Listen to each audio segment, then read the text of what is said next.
الله فلا مضل له ومن يضلل فلا هادي له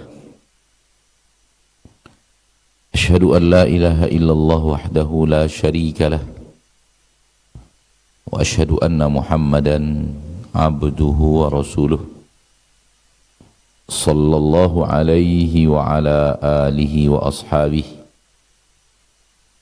ومن تبعهم بإحسان إلى يوم الدين وسلم تسليما كثيرا أما بعد. معاشر المسلمين والمسلمات الحاضرين والحاضرات المشاهدين والمشاهدات, para pemirsa rahimani wa rahimakumullah dimanapun anda berada,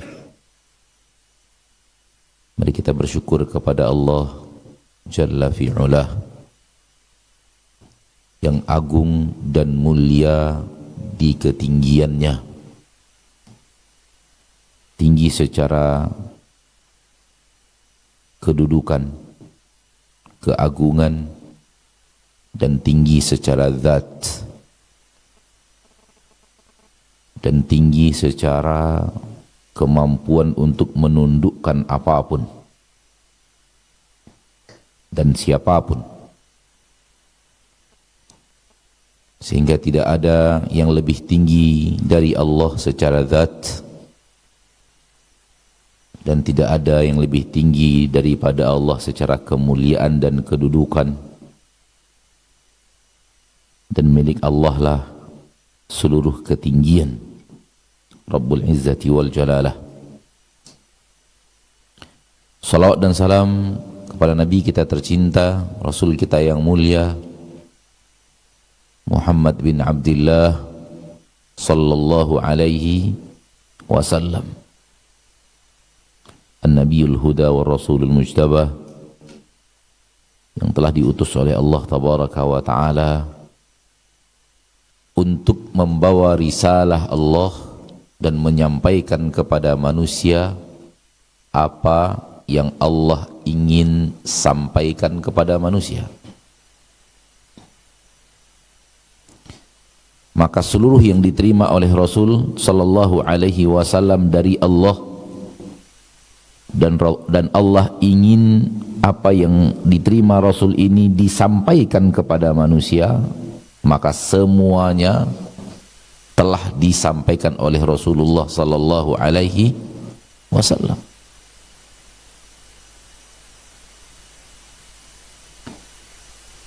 Dan ketahuilah, sesuatu yang Allah sampaikan kepada Rasul,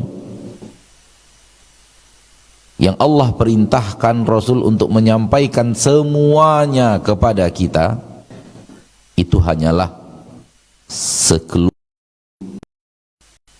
sebuah hal yang kecil dari hal yang sangat besar.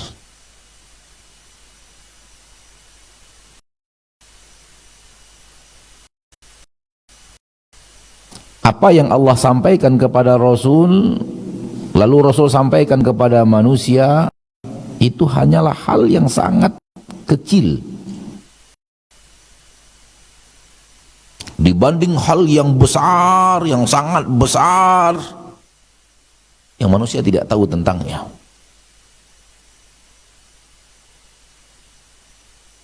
Allah berfirman, "Wa ma utitum minal ilmi illa qalila." Tidaklah kalian diberikan ilmu kecuali hanya sedikit.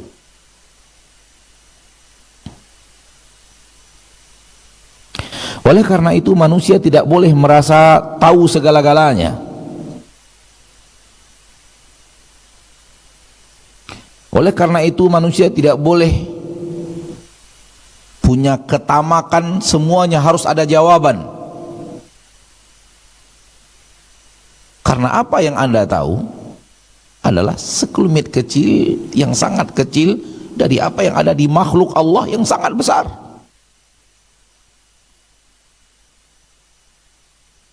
Apa yang Anda tahu Yang Allah tabaraka wa taala inginkan Anda tahu hanyalah segelintir kecil dari jagat raya yang sangat besar ciptaan Allah tabaraka wa taala. Anda ada di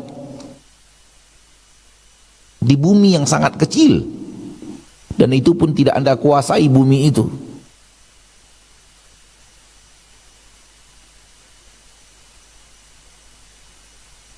Berangkat dari hal ini, manusia apabila berhadapan dengan Allah selalu merasa diri bodoh.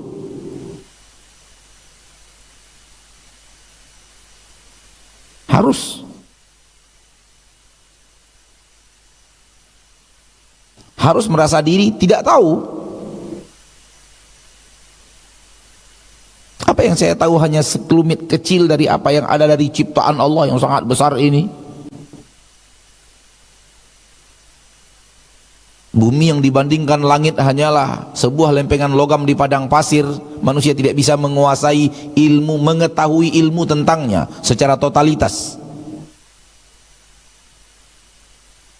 Lalu bagaimana lagi tentang Allah pencipta langit dan bumi itu? Sesuatu yang bisa kita lihat dengan mata kita, kita kadang tidak tahu apa itu dia. Padahal bisa kita lihat dengan mata kita. Lalu bagaimana lagi? Manusia harus memiliki jawaban ketika dia bertanya sesuatu yang tak terlihat oleh mata. Hal-hal yang gaib, yang terlalu banyak daripada hal yang bisa terlihat oleh mata.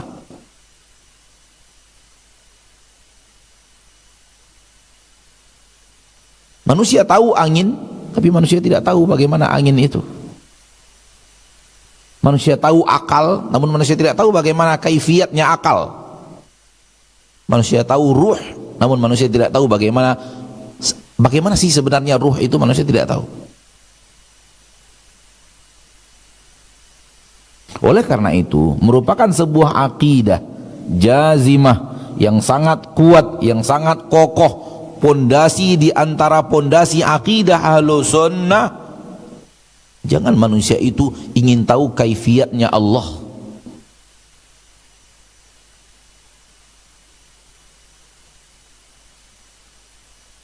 Makhluk di dunia, di bumi yang kerdil ini Anda tidak tahu.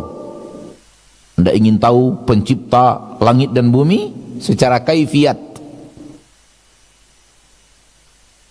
Bagaimana mata Allah, bagaimana tangan Allah, bagaimana zat Allah, bagaimana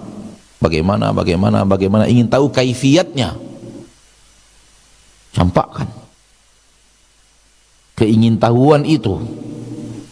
Salah satu akidah Ahlus Sunnah wal Jamaah tentang Allah adalah qat'ut tam'i, memutus keingintahuan.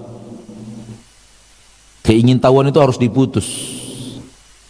An ma'rifati kaifiyati sifatillahi ta'ala wa dhatihi, untuk mengetahui bagaimana sih sebenarnya zat Allah, bagaimana sih sebenarnya mata Allah, bagaimana sih sebenarnya tangan Allah, bagaimana sih sebenarnya bagaimana turunnya Allah, bagaimana Allah di atas arsy, bagaimana lalu kemudian ingin tahu bagaimana ingin dapatkan jawaban.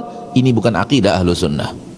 Akidah Ahlus Sunnah tak berbicara itu sedikit pun.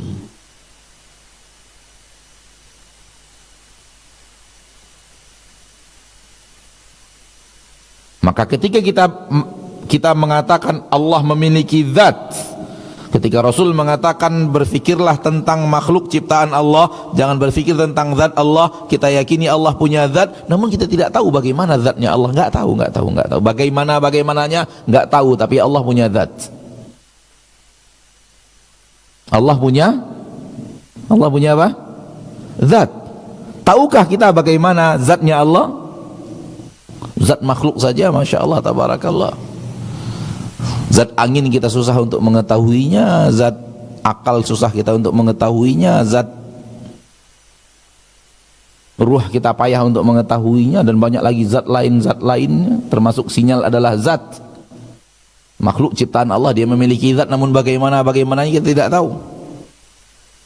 Ilmu kita terlalu kerdil untuk mengetahui makhluk yang ada bersama kita, apalagi untuk mengetahui kaifiyat zat Allah Rabbul Izzati wal Jalalah, yang tidak satupun makhluk yang pernah bertemu langsung dengannya dalam arti kata melihat.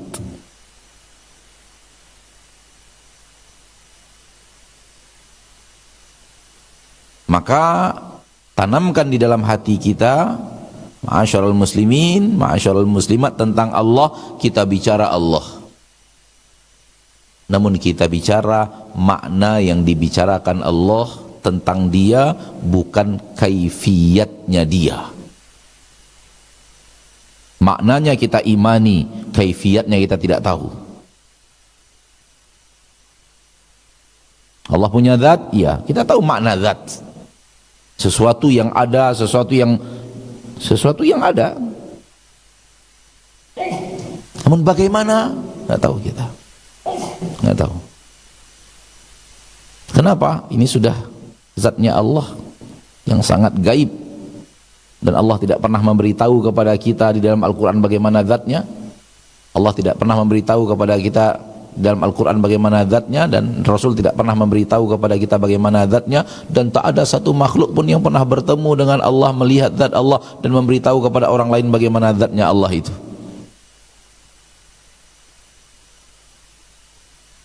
Sehingga kaifiyatnya kita tidak tahu.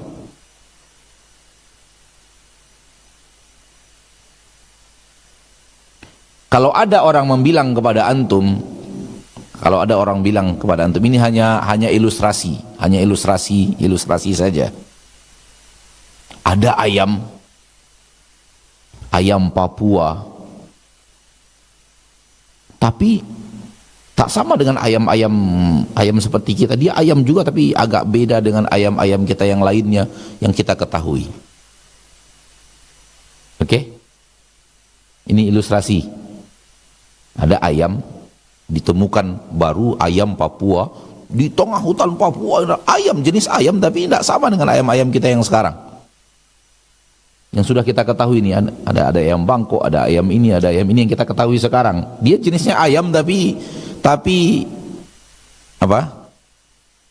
Tapi kita tidak tahu, tak seperti kaifiyat bagaimana ayamnya kita tidak tahu. Ayam yang ada sekarang kita tahu kaifiatnya begini. Ini ayam juga, tapi bagaimana kaifiatnya kita tidak tahu. Sudah ditemukan namun belum sampai kepada kita informasinya. Bisa difahami? Ketika kita mengatakan ayam, tahukah kita maknanya? Apakah kita sedang bicara pesawat? Apakah kita sedang bicara unta? Apakah kita sedang berbicara kambing? Apakah kita sedang berbicara ular? Tidak, kita sedang bicara apa? Ayam. Tahu makna ayam?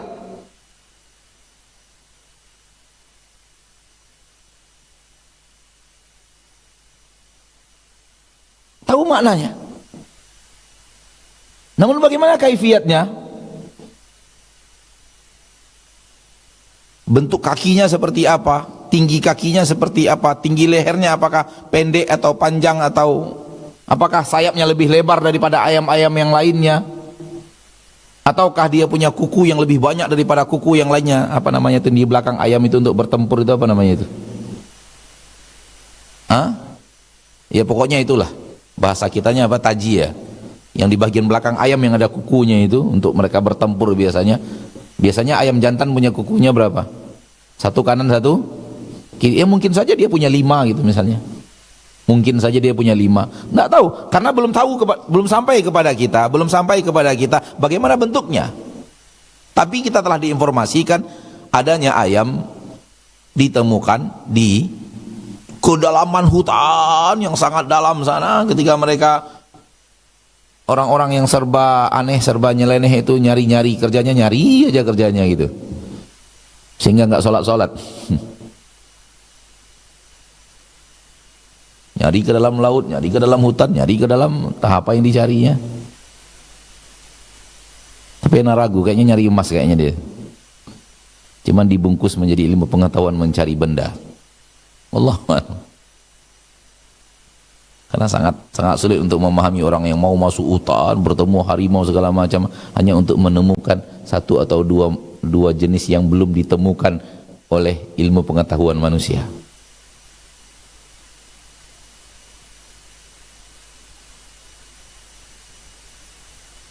Taib. Bisa nggak antum memahami? Maknanya saya tahu, kaifiatnya saya tak tahu. Bisa tidak? Hah? Bisa. Bisa. Karena sebuah kalimat ada makna, ada kaifiat.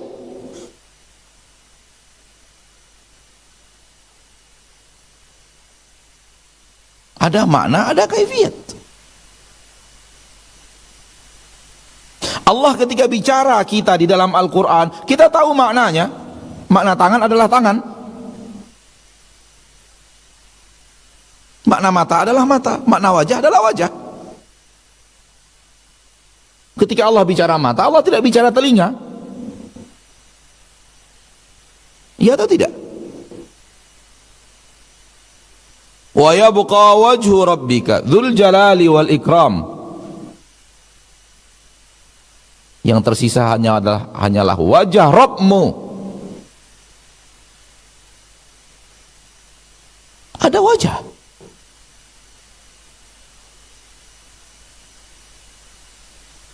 Allah menyatakan Allah punya wajah.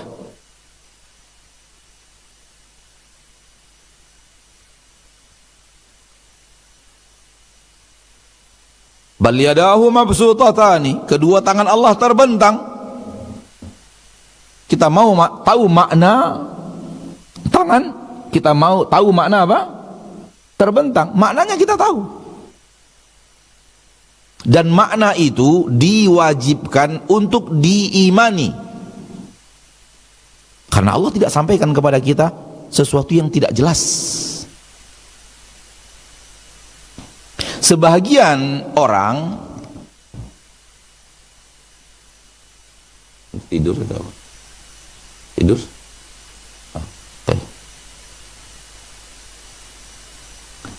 Sebahagian orang maknanya ini dia katakan serahkan saja kepada Allah. Kita pun maknanya tak tahu. Yadun, kita imani yadun. Allah punya yadun, ya.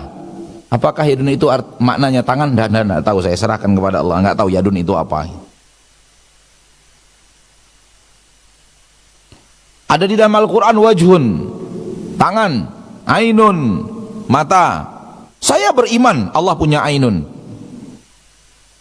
Jadi Allah punya mata? Enggak tahu saya. Kenapa? Ainun ini saya enggak tahu apa artinya. Enggak tahu saya apa artinya. Nah, udah serahkan saja kepada Allah. Saya enggak bahas-bahas.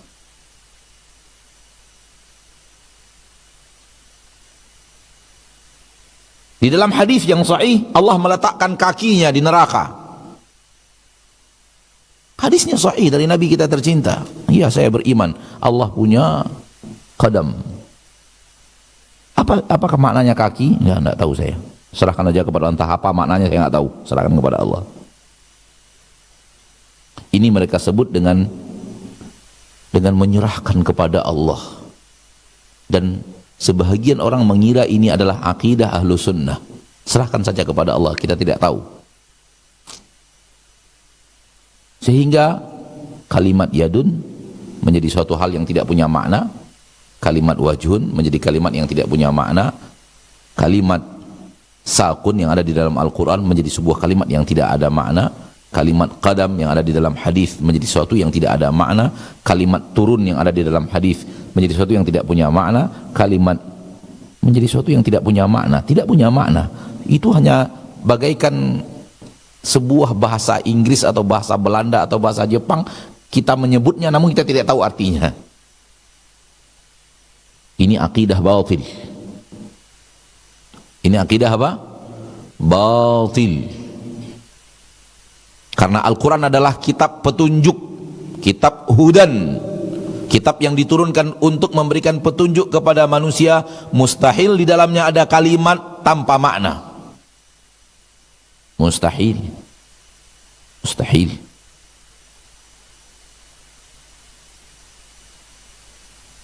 Baik, kembali kepada ayam Papua. Tahu makna ayam? Apakah sedang bicara bebek? Apakah sedang bicara helikopter? Apakah sedang bicara rumah? Apakah sedang bicara perut? Enggak, sedang bicara ayam loh. Namun kaifiatnya kita tidak tahu.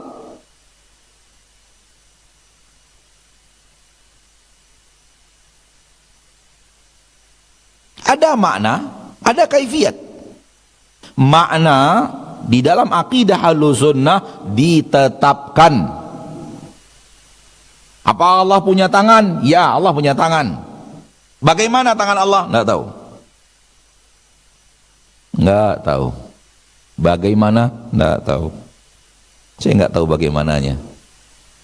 Kenapa? Gaib.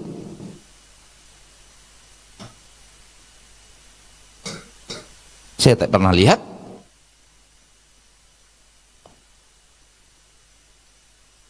Dan belum ada orang yang pernah melihatnya untuk menerangkan kepada saya bagaimana-bagaimananya.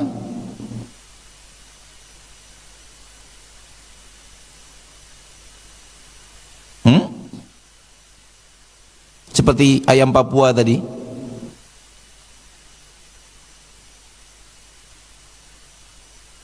Ada. Kaifiatnya Anda tahu? Tidak. Kenapa? Saya belum lihat.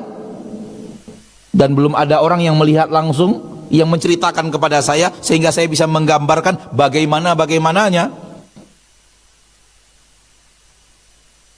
Jadi ada dua, saudaraku. Ada makna, ada kaifiat. Ahlussunnah menyerahkan kepada Allah dan mengatakan tidak tahu dalam bab kaifiyat, bukan dalam bab zat secara makna. Secara makna mereka akui. Allah mengatakan Allah punya tangan, Allah punya tangan. Sami'na wa ata'na. Tahu makna tangan? Tahu makna tangan. Tahu makna tangan. Bagaimana tangan Allah? Tidak tahu. Kenapa? Saya belum pernah lihat. Dan Allah tidak menyampaikan kepada kita bagaimana kaifiyat tangan Allah. Rasul tidak menyampaikan juga. Bagaimana saya bisa tahu?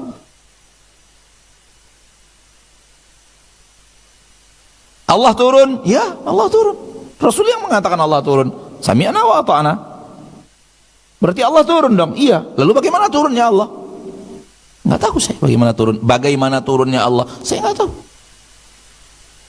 Apakah Allah datang nanti di hari akhirat? Datang, kalimat datang, waja'a rabbuka wal malaku soffan soffa. Allah datang untuk menghisab.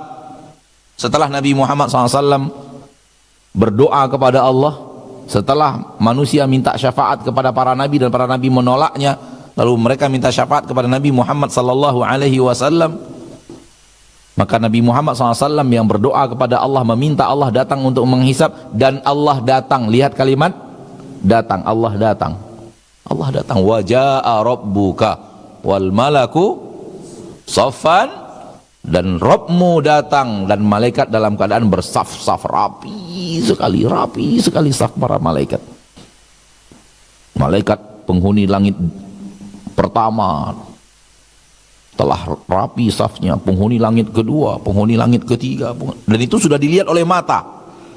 Sesuatu yang dulunya gaib udah nggak gaib lagi. Lalu Allah datang. Tahu arti datang? Arti datang tahu? Apakah manusia ada yang datangnya apa sih?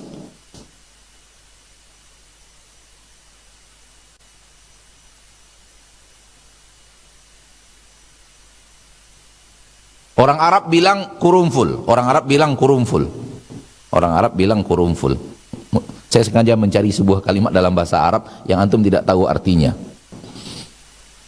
Apakah sama datang, antum tahu maknanya, dengan sebuah kalimat dalam bahasa Arab kurumful yang antum tidak tahu artinya?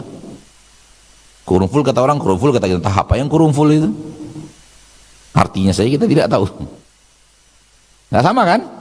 Nggak sama. Kalimat datang, antum tahu artinya datang. Beda dengan sebuah kalimat yang antum tidak tahu artinya. Mereka ingin datang itu nggak ada arti. Karena artinya serahkan kepada saya, nggak tahu bagaimana artinya saya serahkan kepada Allah. Ini bukan akidah Ahlussunnah.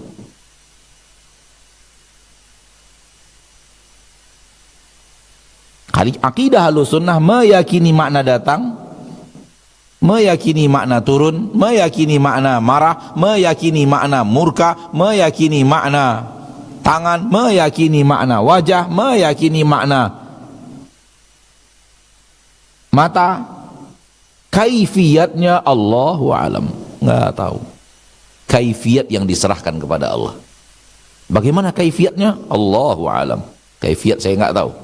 Kenapa? Allah tidak berbicara kaifiyat, Rasul tidak menerangkan kaifiyat, dan tak ada yang bertemu Allah untuk menceritakan kepada kita bagaimana kaifiyatnya. Yang diserahkan kepada Allah apa?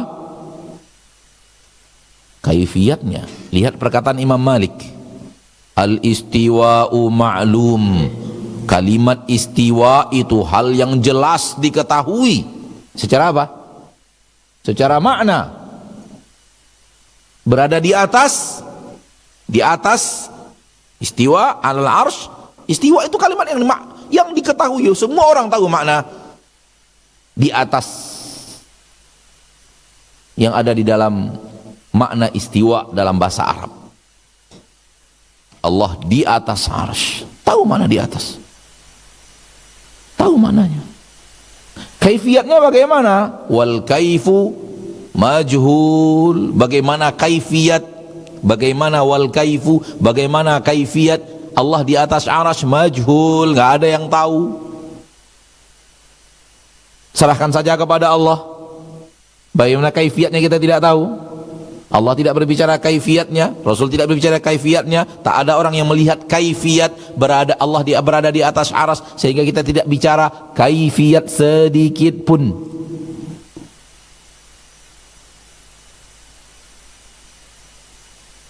Dan kita memutus keingintahuan bagaimana sih kaifiatnya, putus keinginan itu. Ahlussunnah qat'ut tama', memutus keingintahuan. Jangan segala-galanya saya harus tahu, dan saya harus tahu baru saya beriman.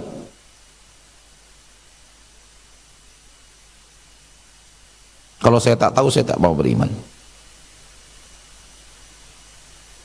Kenapa? Ilmu Anda terlalu kecil dan minim, wahai mukmin. Wahai manusia, wahai para ilmuwan, profesor, doktor yang lainnya, ilmu Anda dibanding alam semesta ini sangatlah kerdil. Tak mesti harus serba apa? Serba harus tahu.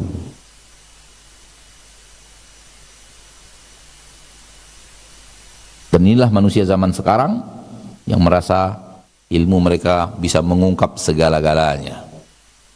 Kalau tak terungkap dengan ilmu kita, dengan alat kita, berarti tak ada. Ini batil. Makhluk Allah terlalu luas untuk Anda ketahui.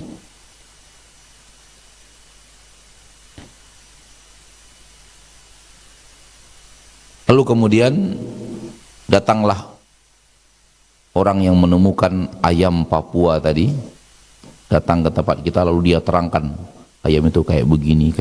Memang agak beda dengan ayam-ayam lain yang pernah kita tahu misalnya. Barulah kita tahu apa?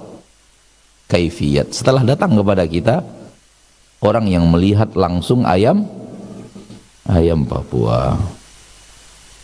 Karena ingin mengatakan kepada antum bahwa bab asma wa sifat kita imani semuanya yang Allah katakan secara makna. Kaifiatnya serahkan kepada Allah. Tambah satu lagi keyakinan, kaifiat yang ada pada Allah yang kita tidak tahu itu pasti tak sama dengan makhluk manapun. Karena Allah sudah mengatakan kepastian tidak sama itu.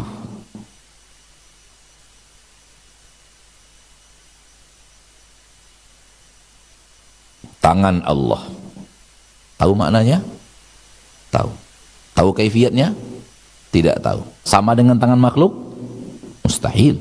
Enggak sama dengan tangan makhluk. Turunnya Allah, Tahu mana turun? Tak tahu. Tahu kaifiyat turun? Tahu mana turun? Tahu. Tahu kaifiyat turunnya Allah? Tak tahu kaifiyat turunnya Allah, enggak tahu. Sama dengan turunnya makhluk? Enggak sama. Kenapa? Allah yang sudah mengatakan enggak sama. Laisa kamitslihi syai'. Qat'iyyun, sebuah ayat yang qat'i, yang tegas, enggak ada yang sama dengan Allah. Enggak ada yang sama dengan Allah.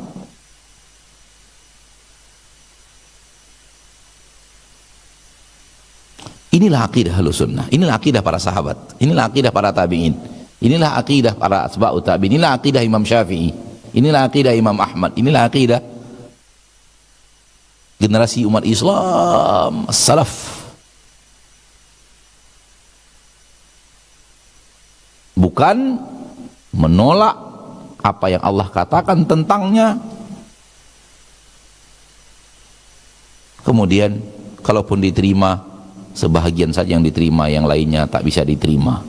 Ini bukan akidah salaf.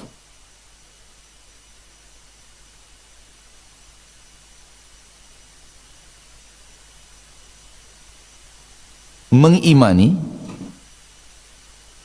sementara mengimani juga menyerahkan tadi. Dua-duanya berkumpul dalam akidah salaf. Diimani maknanya, diserahkan kaifiyatnya. Kaifiyatnya serahkan kepada Allah, kami tidak tahu. Yang diserahkan kepada Allah itu kaifiyat, bukan makna.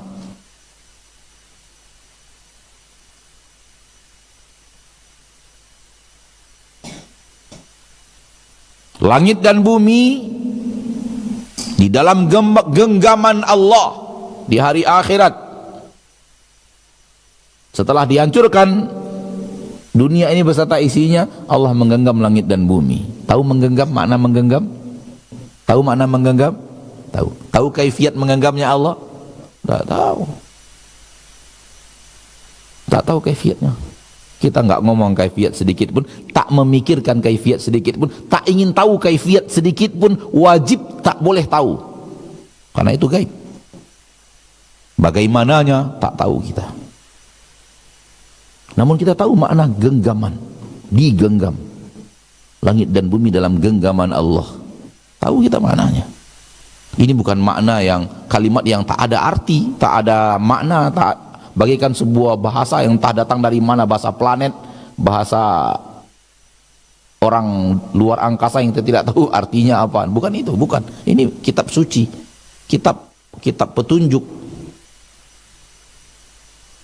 Dan ketika Allah mengatakan langit dan bumi dalam genggaman Allah, menunjukkan keperkasaannya yang tiada tara, kemahabesarannya yang tiada tara, kehebatannya yang tiada tara, kekuasaan yang tak tanpa batas. Itu yang makna yang kita pahami. Secara makna akan terbentuk makna itu, dan makna itu Allah inginkan. Allah ingin tahu engkau, Allah ingin engkau tahu Allah itu besar. Langit dan bumi yang besar ini hanya dalam genggaman Dia.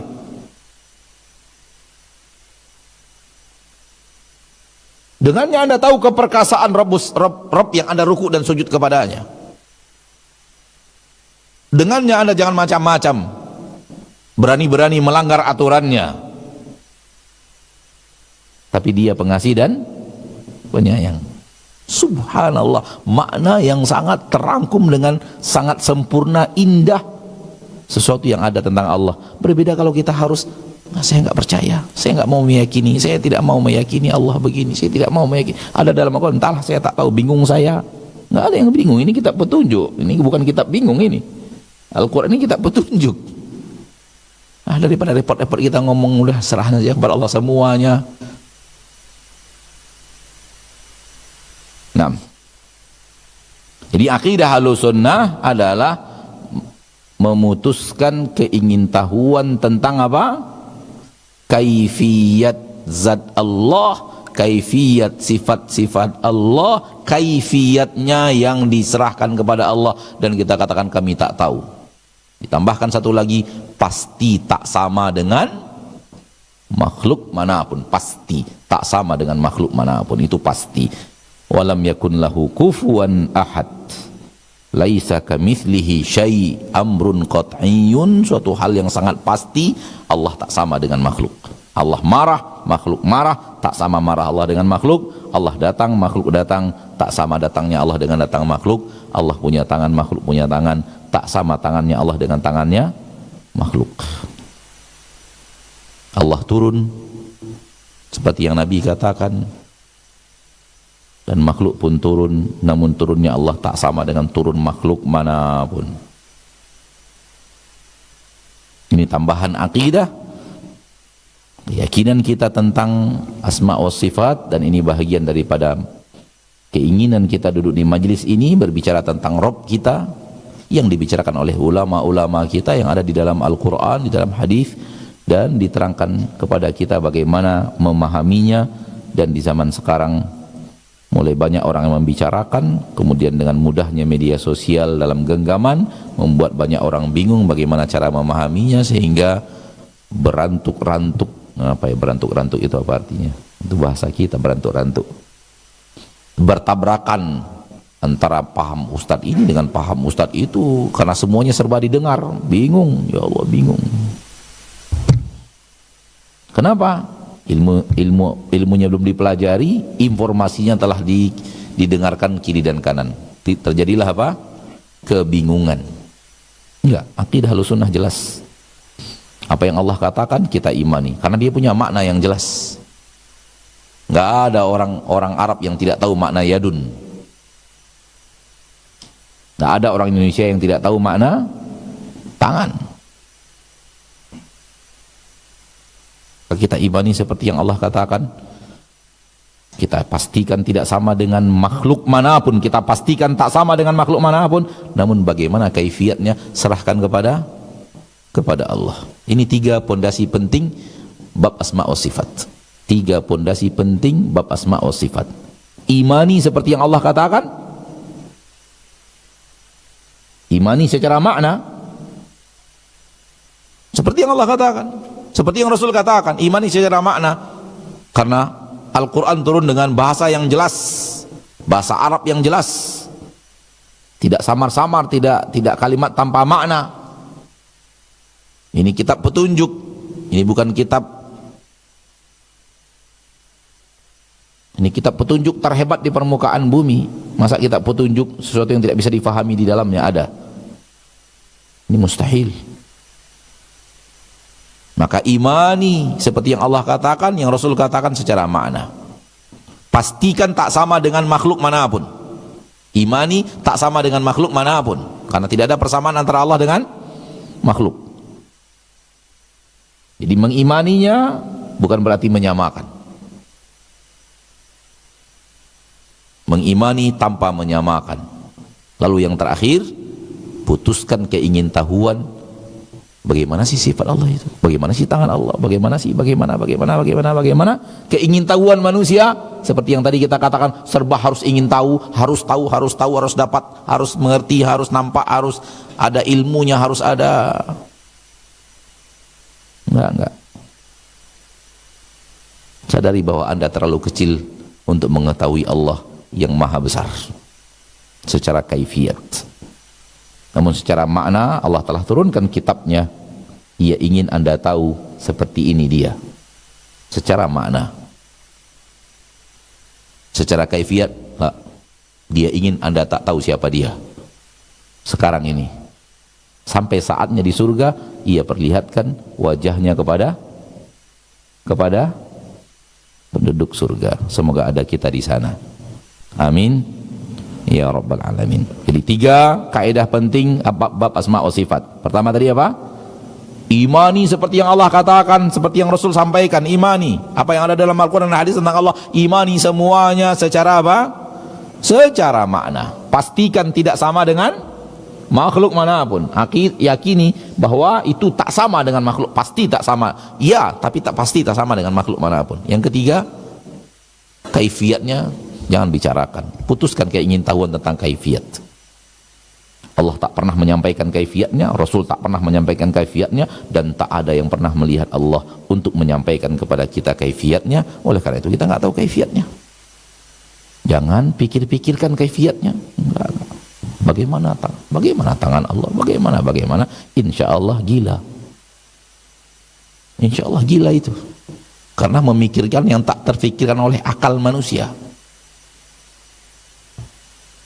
Kalau akal ini dipaksa untuk memikirkan yang tak mungkin dan mustahil untuk dia fikirkan, akal itu bisa jim, bisa gila dia, bisa jebol.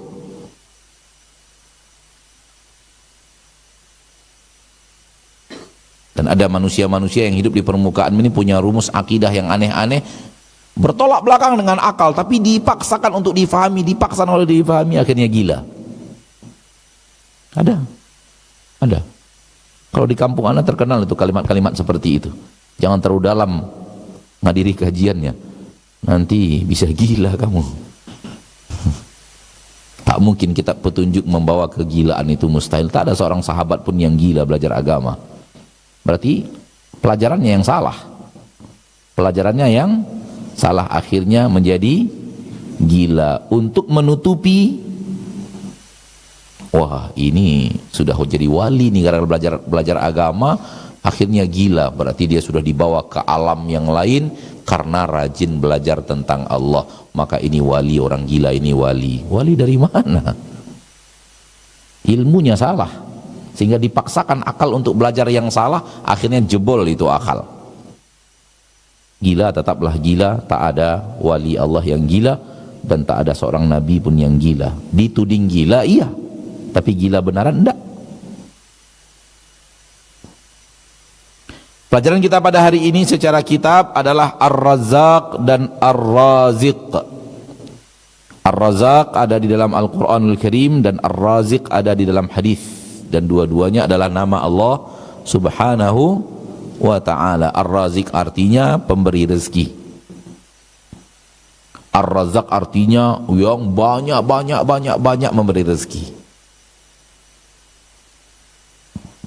yang maha memberi rezeki Allah Subhanahu wa ta'ala. Dan ada di dalam Al-Quran, innallaha huwar razzaqu dzul quwwatil matin wallahu khairur raziqin wa innallaha lahuwa khairur raziqin.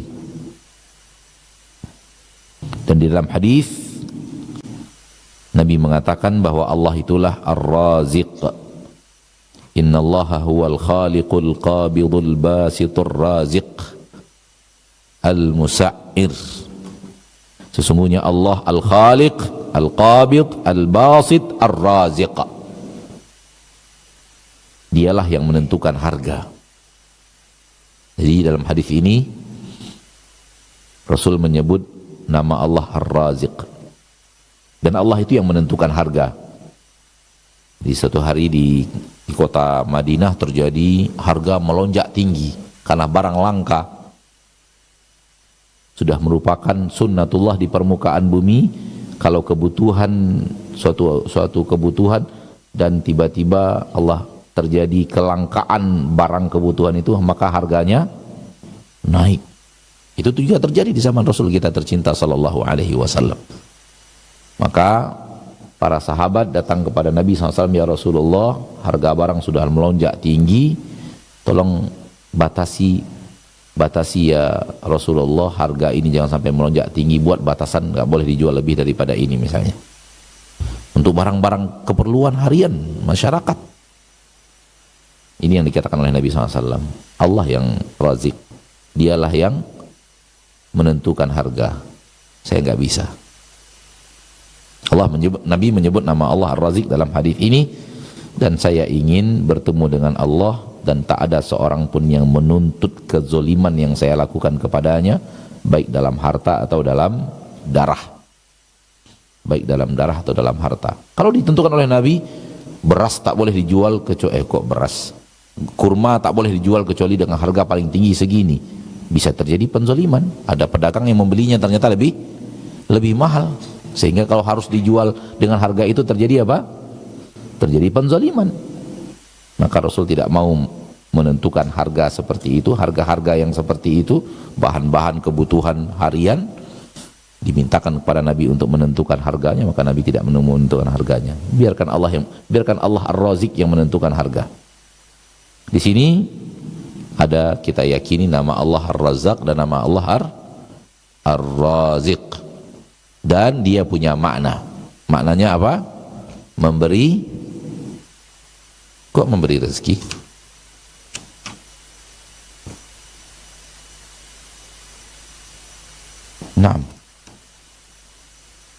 Itu lagi bahasan kita Ar-Razzaq. Berarti salah tadi. Tadi apa? Al-Khaliq. Kita ganti Ar-Raziq. Ar-Raziq. Al-Khaliq udah kayaknya ya. Makanya salah tadi. Salah ngomong saya.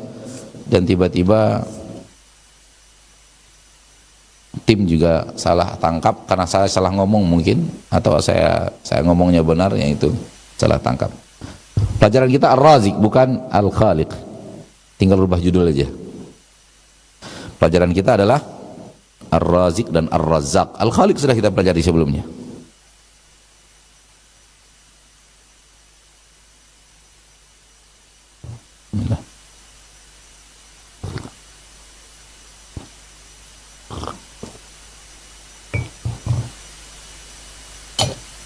Allah tabaraka wa ta'ala punya nama Ar-Razzaq, punya nama Ar-Raziq, dan memiliki makna memberi rezeki.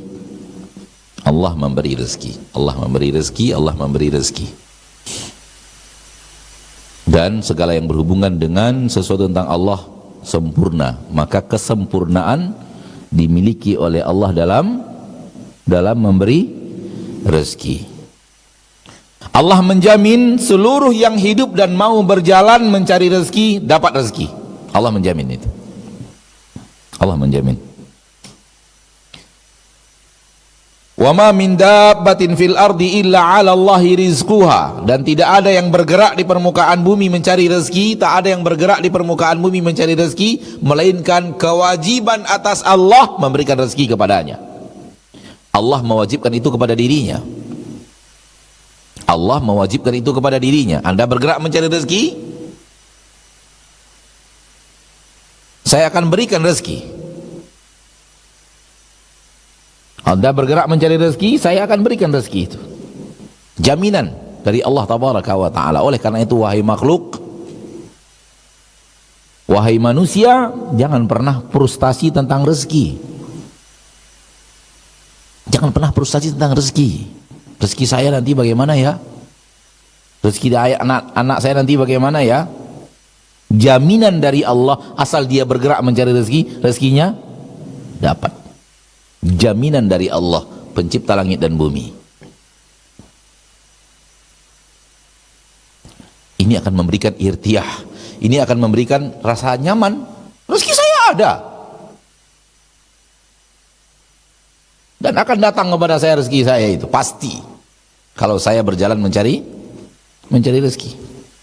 Kenapa? Rabb saya yang menjamin, pencipta langit dan bumi yang menjamin kalau saya bergerak mencari rezeki, pasti rezeki saya datang. Terjadi ketentraman batin. Ketentraman batin bahwa rezeki kita ada. Sehingga tak perlu galau. Tak perlu stres memikirkan rezeki ke depan bagaimana, rezeki ke depan bagaimana, 2 tahun lagi bagaimana, 5 tahun lagi bagaimana, 30 tahun yang akan datang bagaimana. Bukan urusan Anda memikirkan 20 tahun yang akan datang, 15 tahun yang akan datang, nasib anak Anda, rezekinya bagaimana. Tidak, biarkan yang mengatur rezeki, yang memberikan rezeki kepadanya, dan dia pasti memberikannya asal dia mau bergerak mencari rezeki. Jaminan dari Allah. Lihat semua makhluk hidup ciptaan Allah ini, semuanya dapat rezeki. Coba lihat. Cobalah lihat. Tak ada orang yang, tak ada makhluk yang tak dapat rezeki. Ikan di laut dapat rezeki, hewan di dalam hutan dapat rezeki, burung di udara dapat rezeki. Bahkan kadang-kadang rezeki hewan di dalam laut, rezekinya burung yang di udara. Paham yang Anda maksud? Hewan di dalam air, laut, rezekinya malah gunung, rezeki dia adalah burung yang ada di udara. Burung tiba-tiba cari-cari ikan, ditangkap oleh ikan lagi. Ya ada. Dia di laut, sementara burung ini di mana? Tapi itulah rezekinya si ikan yang diberikan oleh Allah Taala kepadanya, sehingga si ikan mendekat, ingin menerkam, mencari rezeki ikan, ternyata dialah rezeki si ikan yang lebih besar lagi dari incarannya. Ya atau tidak? Allah datangkan jauh dari udara sana untuk menjadi rezeki si ikan. Orang nanamnya di Arab Saudi sana, antum makannya di sini coba. Siapa yang mendatangkan rezeki itu? Harganya sama lagi dengan harga di Madinah. Sekarang ini, dulu pasti angkanya pasti beda karena perjalanan jauh. Sekarang subhanallah, antum beli kurma di Madinah, beli kurma di Pekanbaru harganya sama. Saking dimudahkan Allah transportasi di zaman kita sekarang. Rezeki datang. Yang ini dari mana, datang ke sini subhanallah. Allah menjamin rezeki itu ada. Jangan takut. Jangan khawatir, jangan gentar. Cuman Allah tidak tentukan jumlah. Maka jangan target jumlah. Jangan target apa? Jumlah. Saya yakin Allah memberi rezeki, tapi saya harus rezeki saya 100 juta sebulan. Nggak boleh begitu. Biarkan Allah yang ngatur. Biarkan Allah yang ngatur. Jangan kita ngatur-ngatur Allah, saya harus dapatnya sekian. Ternyata ini penyakit manusia. Mengkhawatirkan dan target. Harus sekian. Ya sudahlah, bergeraklah mencari rezeki sebagaimana yang Allah fitrahkan, dan pasti rezeki itu datang, dan biarkan Allah yang mengatur berapa yang Anda dapat, berapa yang anakmu nanti dapat, berapa yang cucumu nanti dapat. Serahkan kepada Allah. Jangan ditakutkan, jangan dikhawatirkan, pasti ada. Namun kita tidak tahu berapa jumlahnya, bisa lebih besar, bisa lebih kecil, bisa sama dengan.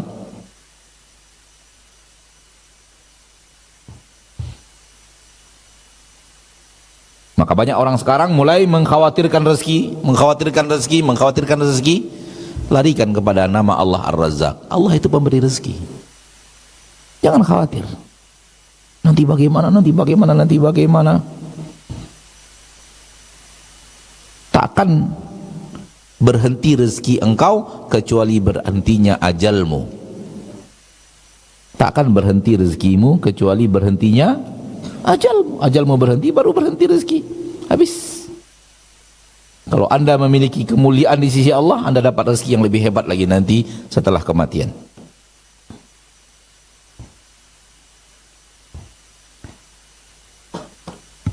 Berapa takaran rezeki jangan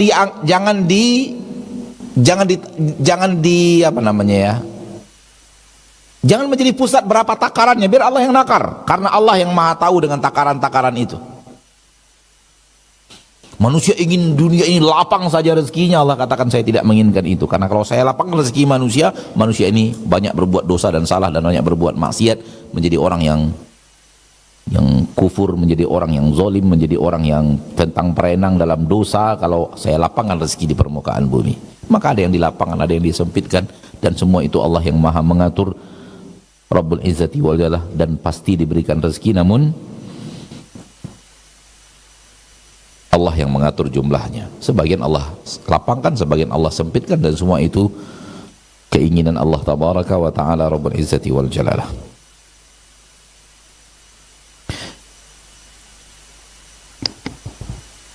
Rezeki terbagi dua. Rezeki untuk jasad, badan, jisim, ini jisim, tubuh.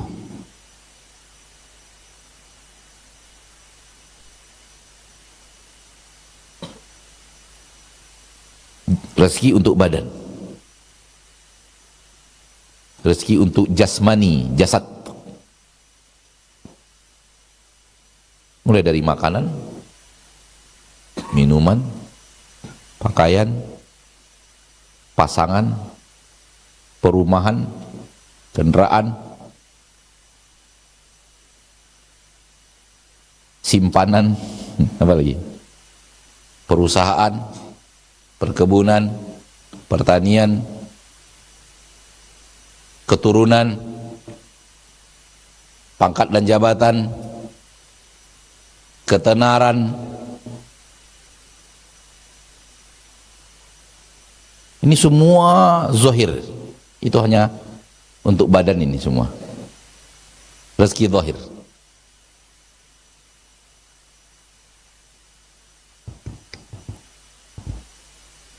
Ada rezeki yang kedua, rezeki untuk bahagian dalam hati, ruh. Inilah dia Al-Quran, inilah dia sunnah dengan seluruh kandungannya.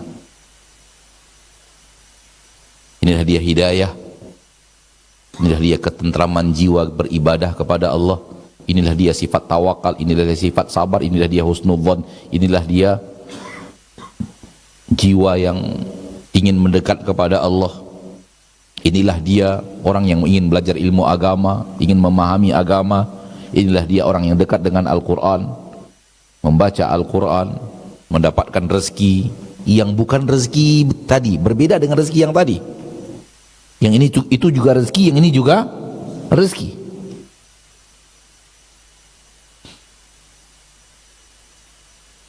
Di rezeki yang pertama itu di dalamnya tidak terdapat kecintaan Allah, bukti kecintaan Allah.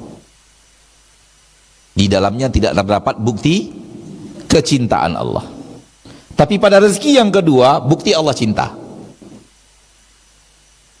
Kalau diarahkan orang kepada Al-Quran, diarahkan orang kepada sunnah Nabi, diarahkan orang kepada masjid, diarahkan kepada duduk di pengajian, istiqamah di atas jalan sunnah, kemudian mau mendekat kepada Allah, rajin tahajud, baca Al-Quran, hafal Al-Quran, jiwanya tenang, jiwanya tentram, orangnya husnudzon, orangnya rajin berinfak, orangnya mencintai akhirat, berburu akhirat. Ini rezeki tanda Allah cinta kepadanya. Adapun yang pertama tidak. Karena yang pertama tadi Qarun juga dapat, Fir'aun juga dapat, Haman juga dapat, Abu Jahal juga dapat, Umayyah bin Khalaf juga dapat.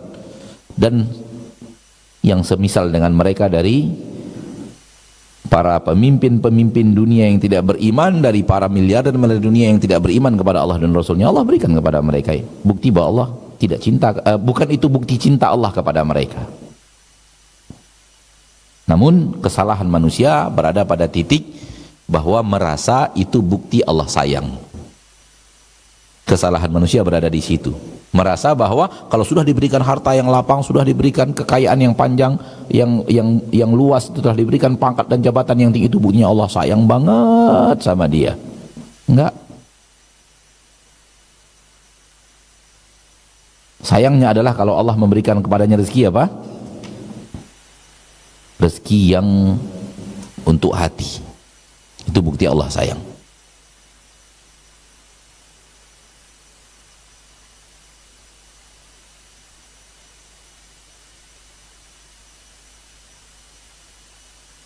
Kekayaan tidak tanda Allah sayang, tidak juga tanda Allah benci. Kemiskinan tidak tanda Allah sayang, tidaklah tanda Allah. Nggak ada. Jangan jadikan itu tanda-tanda, karena itu rezeki badan. Tidak terdapat di dalamnya tanda-tanda cinta Allah, tanda-tanda Allah sayang. Dan itu kesalahan orang-orang kufar Quraisy dahulu ketika mengatakan bahwa Allah tidak akan azab kita. Buktinya kita sekarang ini diberikan oleh Allah harta yang lapang, Allah berikan keturunan, Allah berikan kepada kita pasukan, banyak orang yang ikut kita, maka orang seperti kita di sisi Allah tidak akan diazab. Ini kesalahan besar ketika mengikat kasih sayang Allah kepada rezeki badan.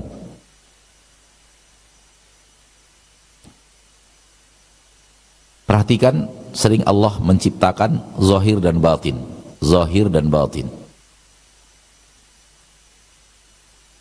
Dan selalu yang batin itulah yang mulia dibanding yang zahir. Termasuk dalam bab ini, Allah memberikan rezeki zahir. Ini rezeki zahir, ada makanan, ada minuman, ada kerajaan, ada rumah, ada kendaraan, ada jabatan, ada pakaian, ada pertanian, ada perkebunan, dan ada emas batangan dan yang lainnya. Itu zahir. Namun ada rezeki yang lain, sholat tahajud, puasa, sunat, rajin membaca Al-Quran, dekat dengan Allah, rajin ruku dan sujud, rajin memaafkan, rajin berinfak dan bersedekah, rajin berjalan di jalan-jalan yang dicintai Allah. Ini rezeki batin, rezeki batin. Selalu yang batin lebih mulia daripada yang zahir.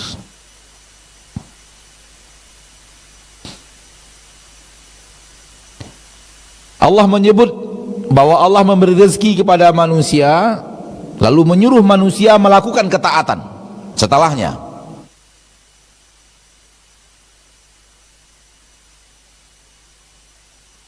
Contoh, Allah Tabaraka wa Ta'ala menyuruh manusia beribadah kepada Allah dan menyebut bahwa Allah memberi rezeki kepada mereka. Di dalam Al-Quran, ya ayyuhan nasu u'budu rabbakum alladhi khalaqakum walladhina min qablikum la'allakum tattaqun alladhi ja'ala lakumul arda firasyan was samaa'a bina'an wa anzala minas samaa'i ma'an fa akhraja lakum minats thamarati rizqan lakum. Allah berikan kepada kalian rezeki. Karena Allah telah memberikan kepada kalian rezeki, maka beribadahlah kepada Allah. Allah kaitkan Allah memberi rezeki dengan perintah beribadah. Allahu alladhi khalaqakum thumma razaqakum thumma yumitukum thumma yuhyikum. Hal min syurakaikum man yaf'alu min dzalikum min syai'? Subhanahu wa ta'ala amma yusyrikun. Harus beribadah kepada Allah saja, tauhid, jangan sekutukan Allah, karena Allah yang telah menciptakan kalian dan memberi rezeki kepada kalian. Jangan cari ilah selain Allah. Infakkan harta kalian karena Allah yang memberi rezeki kepada kalian. Ya ayyuhalladzina amanu anfiqu. Infakkan harta kalian. Kenapa? Mimma razaqnakum, karena kami telah memberi rezeki kepada kalian, maka infakkan sebahagian rezeki yang kami berikan kepada kalian. Infakkan di jalan yang kami cintai. Dan beberapa perintah di dalam Al-Quran untuk kita beribadah dan taat kepada Allah Tabaraka wa Ta'ala, suruh beriman, dengannya Allah kaitkan dengan Allah yang telah memberikan rezeki kepada kita.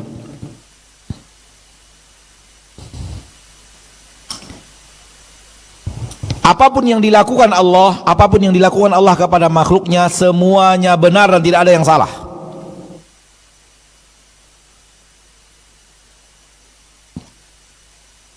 Dan hanya Allah yang tahu kenapa dan mengapa.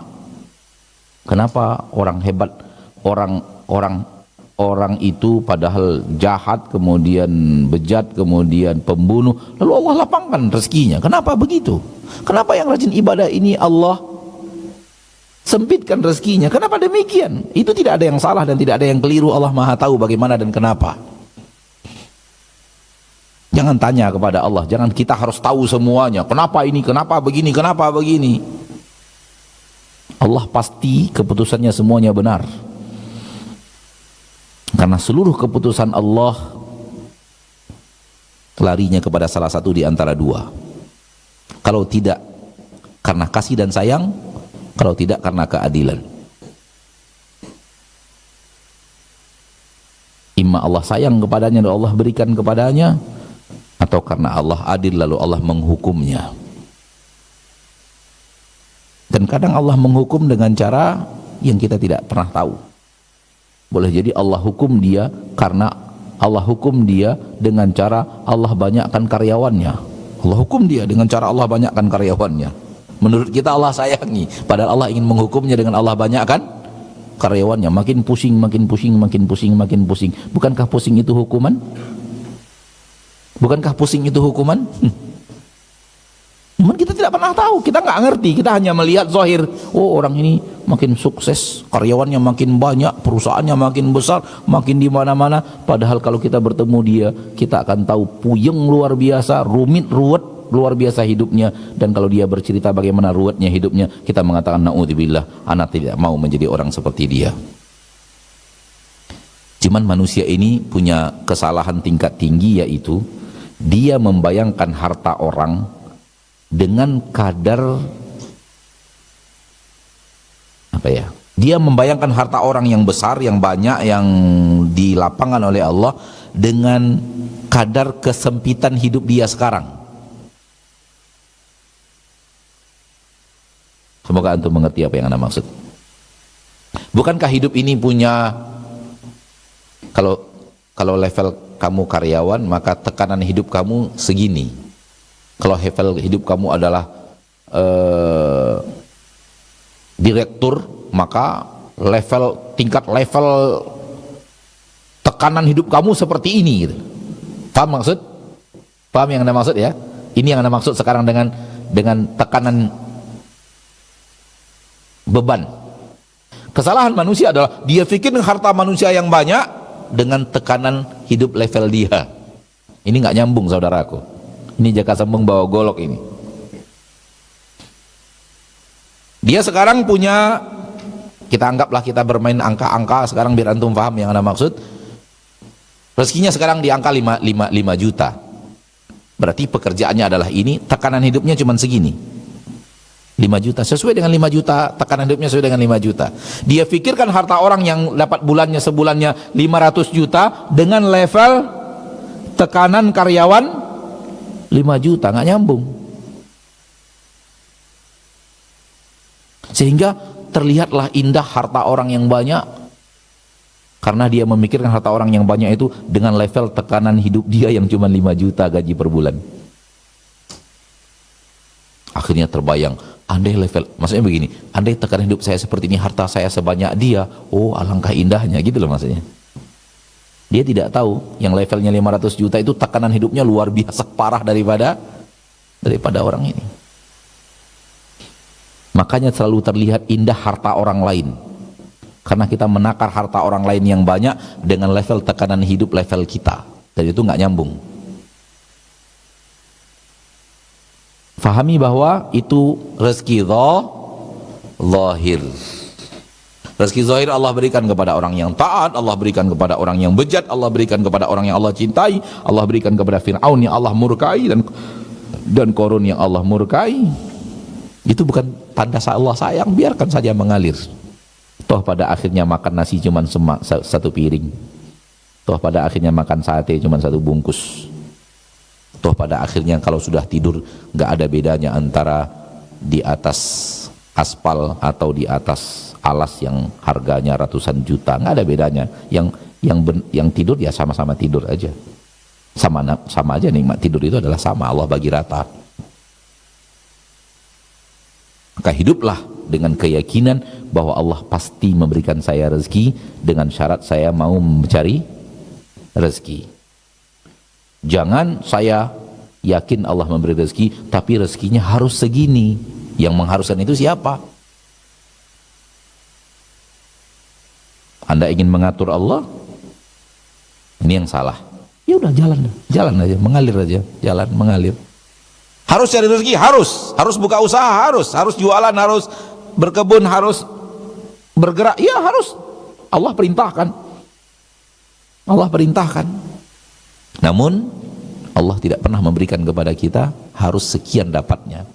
Maka jangan pernah target berapa dapatnya. Wallahu alam. Ini yang bisa Anda sampaikan secara materi pada kesempatan yang berbahagia ini, dan detailnya untuk bisa lihat ayat-ayat dan dalil-dalilnya di dalam kitab fikih Asmaul Husna, dan juga dibantah di dalamnya orang yang membunuh anak takut rezeki anak itu menyempitkan rezekinya. Kalau anak saya sekian sementara penghasilan saya sekian, nanti kita keroyok rame-rame tambah gak dapat, akhirnya dibunuh anaknya. Allah mengatakan jangan bunuh anak kalian, Allah yang memberi rezeki kepada mereka dan kepada kalian. Allah yang memberi rezeki kepada mereka dan kepada kalian, jangan dibunuh anak itu. Karena dulu pernah terjadi hal-hal yang seperti itu, dan di zaman kita sekarang juga mulai ada, karena kemiskinan, dia merasa karena kemiskinan lalu dia bunuh anaknya, karena dia khawatir rezeki anaknya nanti rumit seperti dia. Daripada rumit seperti dia, biarlah saya bunuh dia, sehingga anak itu tidak merasakan sempitnya hidup. Itu pekerjaan yang terlarang. Itu tanda bahwa tidak beriman kepada Allah sang pemberi rezeki dan pengatur rezeki.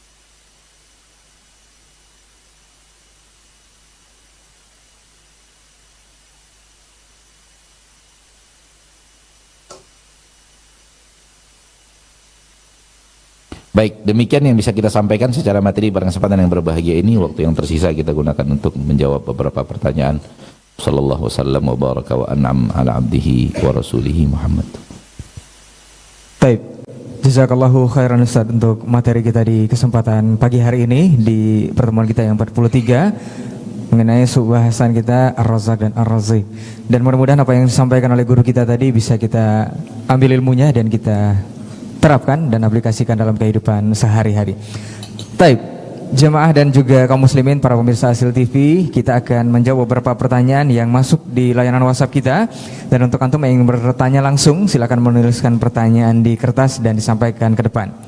Kita bacakan pertanyaan yang di layanan WhatsApp dulu, Ustaz. Assalamualaikum warahmatullahi wabarakatuh, Ustaz. Waalaikumsalam warahmatullahi wabarakatuh. Ustaz mau bertanya, bagaimana menyikapi perbedaan Imam Syafi'i dan Imam Malik terkait masalah rezeki, Ustaz?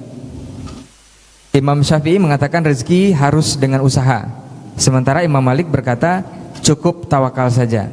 Jazakallahu khairan, Ustaz, untuk penjelasannya. Wallahu alam, ana yakin kita yang salah informasi dengan apa yang terjadi. Kadang-kadang beda ibarat, beda cara mengucapkannya, beda makna yang diinginkan, seolah-olah bertabrakan, padahal tidak bertabrakan. Tak ada para ulama yang mengatakan cukup dengan tawakal tanpa ikhtiar, itu batil. Dinisbatkan kepada Imam Malik, itu batil. Itu batil.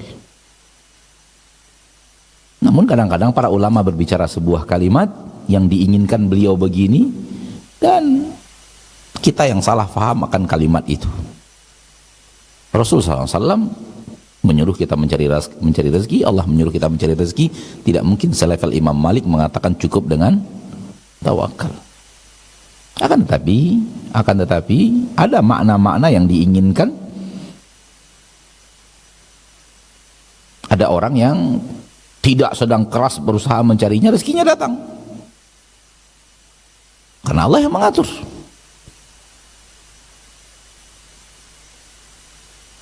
Kalau dilihat dari usahanya, ini jauh lebih keras berusaha. Di sini nggak terlalu keras usahanya, tapi yang rezeki yang datang kepada yang tidak terlalu keras usahanya lebih banyak Allah berikan.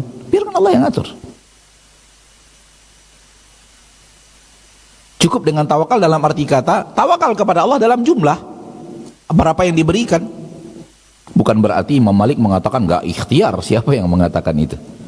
Para nabi aja disuruh mencari nafkah, bagaimana lalu dengan para ulama?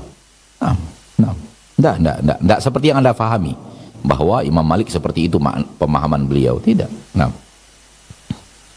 Baik, barakallahu fiik, jazakallahu khairan untuk jawabannya. Semoga saudara kita yang bertanya untuk persoalan ini bisa paham dari jawaban Ustaz, dan ini adalah ilmu juga untuk kita bersama di hari ini. Kita lanjut ke pertanyaan berikutnya. Assalamualaikum, Ustaz. Waalaikumsalam warahmatullahi. Ustaz, apakah orang yang diberikan hidayah untuk bertaubat dari maksiat itu termasuk diberikan rezeki juga oleh Allah, Ustaz?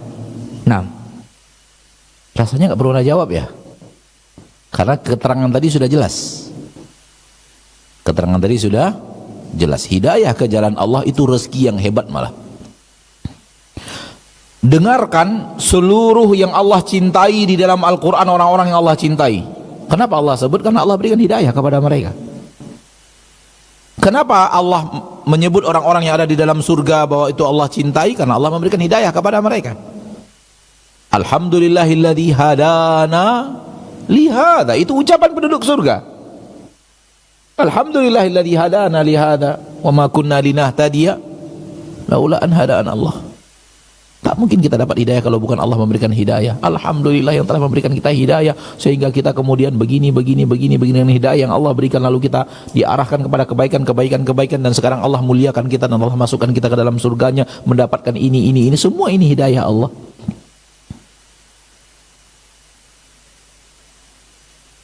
Cuman sekarang ini yang harus kita latih sekarang ini adalah melihat hidayah itu sebagai harta berharga yang melebihi tumpukan emas batangan.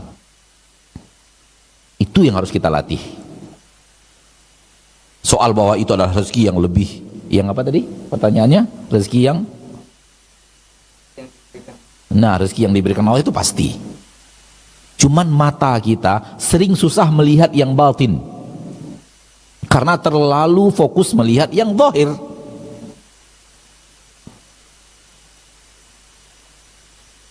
Mudah-mudahan antum bisa merasakan. Zahir, mata sesuatu yang zahir.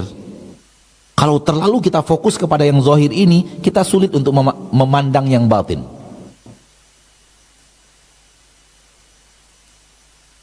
Kalau kita tajam melihat yang batin, rezeki yang batin tadi, terlihat rezeki yang zahir ini nggak ada apa-apanya. Tergantung kita mau tajamkan di mana. Pilihlah. Terlalu tajam melihat yang zahir, maka hilang penglihatan kita. Masya Allah hebat, dia bisa baca Quran, bisa hafal Quran. Masya Allah hebat, dia rajin ngaji. Masya Allah hebat. Betul-betul takjub melihat orang yang rajin ke masjid, orang yang rajin ibadah, orang yang rajin puasa, orang yang rajin infak, orang yang rajin. Masya Allah, saya kok nggak bisa sehebat dia ya.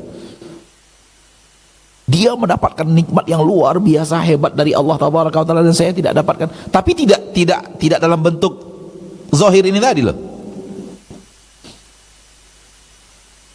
Adapun melihat orang yang hartanya menumpuk, 20 manusia terkaya di permukaan bumi, apa ini? Wah, berita aneh. Berita apa sih?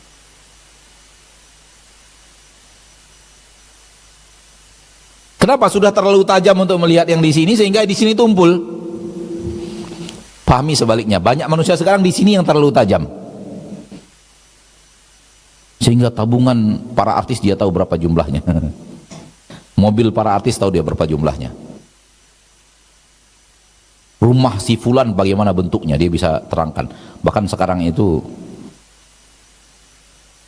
kalau sudah bicara-bicara itu sekarang saya berapa? Apa? Pengikut itu apa namanya? Subscriber? Saya pun payah mengucapkannya. Subscribernya banyak itu kalau sudah bicara harta fulan, harta fulan, harta fulan, harta fulan, harta fulan. Oh, diikuti oleh jutaan pengikut. Kenapa? Mata manusia terlalu tajam kepada rezeki apa? Rezeki zahir. Kenapa? Ternyata kalau sudah tajam di sini, berarti di sininya apa? Tumpul. Tapi kalau orang berusaha untuk menajamkan di sini, ini akan tumpul. Ini akan tumpul. Dia tidak akan melihat harta manusia sebagai suatu hal yang harus dianggap wow. Maka hidayahlah nikmat yang sebenarnya. Jadi itu harus dilatih. Itu harus dilatih. Mata kita dilatih untuk melihat yang rezeki yang batin ini, rezeki ruh, rezeki hati, rezeki kulub, rezeki untuk yang bukan zahir. Allah berfirman di dalam Al-Quran tentang Al-Quran yang Allah turunkan dan orang kafir mendustakannya. Orang kafir mendustakan Al-Quran, orang Quraisy mendustakan Al-Quran, ya atau tidak? Allah menyebut tentang pendustaan orang Quraisy terhadap Al-Quran adalah rezeki. Wa taj'aluna rizqakum annakum tukadzibun. Kalian jadikan rezeki kalian dari Al-Quran adalah mendustakan Al-Quran itu? Paham? Di dalam Al-Quran surat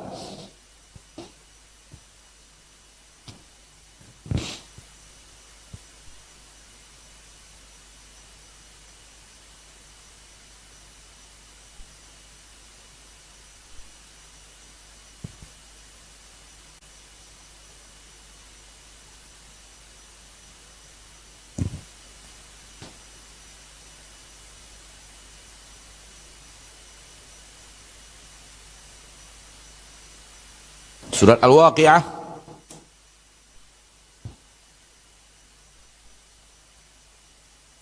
ayat yang ke-82. Allah sebelumnya bicara Al-Quran lalu membicarakan pendustaan, penolakan orang Quraisy terhadap Al-Quran dengan mengatakan, lalu kalian jadikan rezeki kalian dari Al-Quran adalah kalian dustakan Al-Quran itu.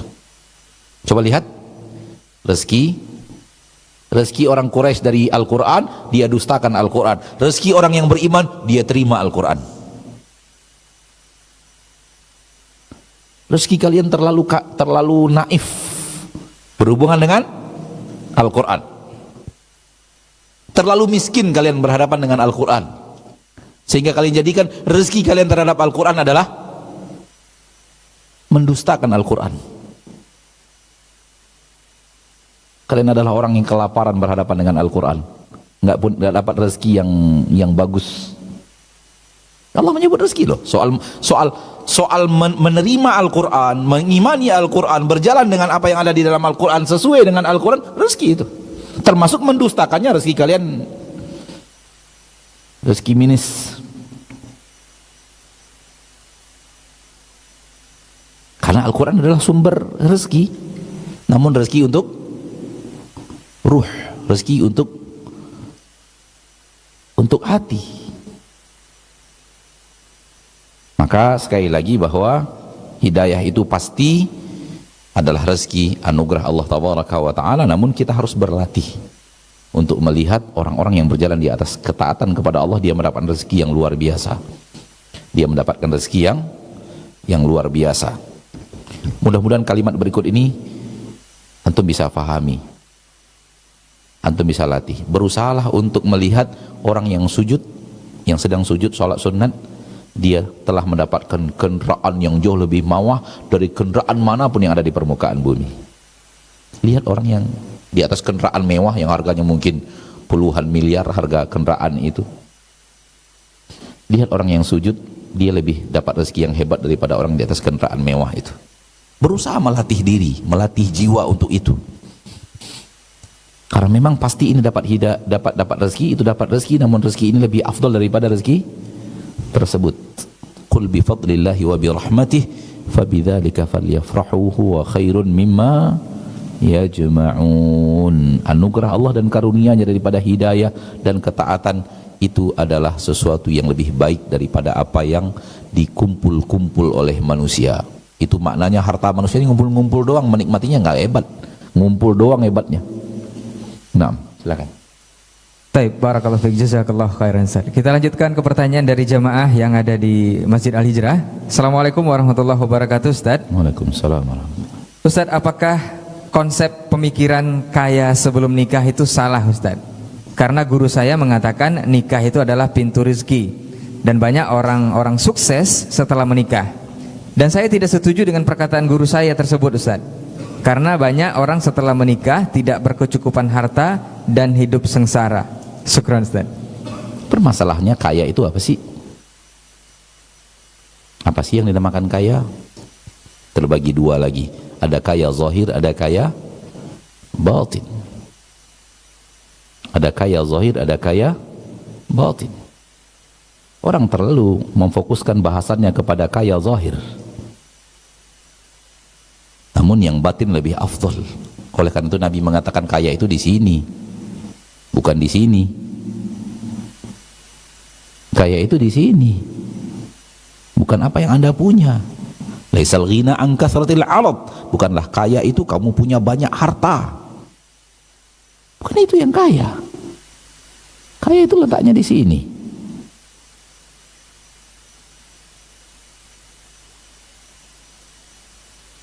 Allahu a'lam, itu saja mungkin ya. Karena memang orang sekarang segala-galanya ditakar dengan apa yang ada di sini. Ada apa yang ada di sini? Enggak.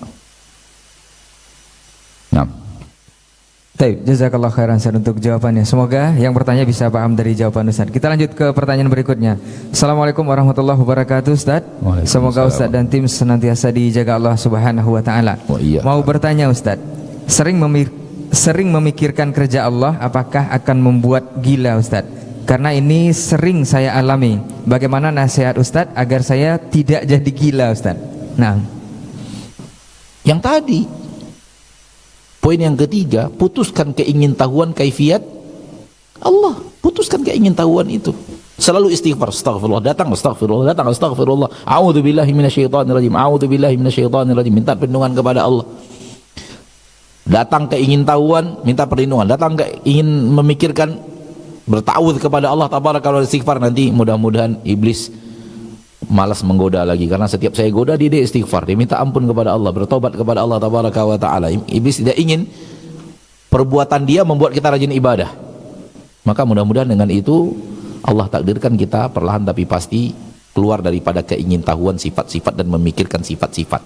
Tak ada jawaban. Tak ada jawaban. Kalau yang ditanya adalah kaifiat. Mustahil Anda temukan jawaban. Mustahil Anda temukan jawaban. Lalu untuk apa difikirkan? Anda bertanya-tanya tentang sesuatu yang Anda tahu mustahil dapat jawaban. Ini namanya bodoh, bin jahil, bin goblok, bin apa lagi ini? Anda sudah tahu itu mustahil untuk dapat jawaban, masih ditanya-tanya, masih difikirkan. Jawabannya mustahil. Mustahil. Allah tidak bicara kaifiat, Nabi tidak bicara kaifiat, dan tak ada yang bertemu dengan Allah untuk menerangkan kepada kita bagaimana kaifiatnya. Lalu Anda masih tanya-tanya juga. Ilmu untuk mengetahuinya sudah mati, sudah diputus oleh Allah. Karena yang Allah inginkan keimanan.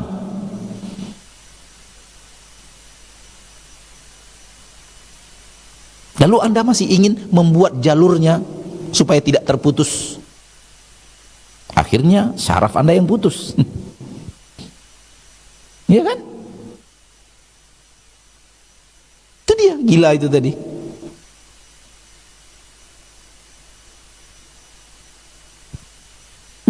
Mendingan mikirin kodok, masih mending gitu. Ada jawabannya. Kodok ini sekali lahir berapa anaknya gitu. Bagaimana cara nikahnya? Pakai kodi apa enggak? Masih bisa temukan jawaban loh. Masih bisa temukan jawaban loh. Perhatikan, perhatikan. Ambil kodok putra apa? Betina dan jantan, perhatikan kehidupannya. Buat apa? Buat karangan tentang kodok. Mudah-mudahan jadi profesor. Profesor kodok. Ya masih penting ada jawaban, maksudnya masih penting ada jawaban gitu loh. Tapi kalau sudah bicara Allah, mati, Allah sudah putus. Ilmunya sudah Allah putus untuk kita. Dia ada, tapi ilmunya kita sudah diputus oleh Allah. Allah tidak bicara kaifiat, Rasul tidak bicara kaifiat, dan tak ada satu makhluk pun yang melihat Allah untuk bicara kepada kita kaifiatnya. Mati sudah itu. Kartunya sudah mati udah. Udah nggak mungkin lagi untuk diketahui kaifiatnya. Masih mau dipikir-pikirkan, masih mau ditanya-tanyakan, masih mau dibayang-bayangkan. Ayolah sayangi diri Anda dan hormati akal Anda. Nah, baik. Barakallahu fikum, jazakallah khairan untuk jawaban dan nasihatnya untuk yang bertanya dan untuk kita bersama di hari ini. Kita lanjut ke pertanyaan berikutnya. Assalamualaikum Ustaz. Waalaikumsalam warahmatullahi. Ustaz, banyak anak di bawah umur kita lihat sekarang ini harus mencukupi kebutuhan keluarga, bahkan hidup mereka sendiri Ustaz. Bagaimana menggabungkannya dengan firman Allah di Al-Baqarah 286 Ustaz? Syukran. Berapa tadi? 200 berapa? 286 Ustaz. Kita lihat dulu yang 286 itu.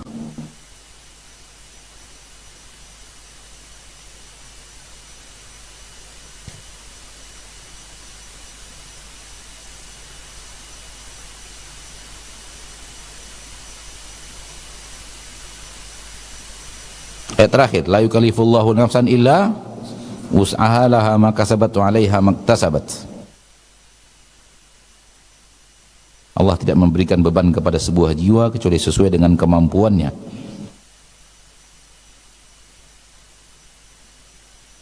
Ini bicara syariat, bukan bicara mencari rezeki.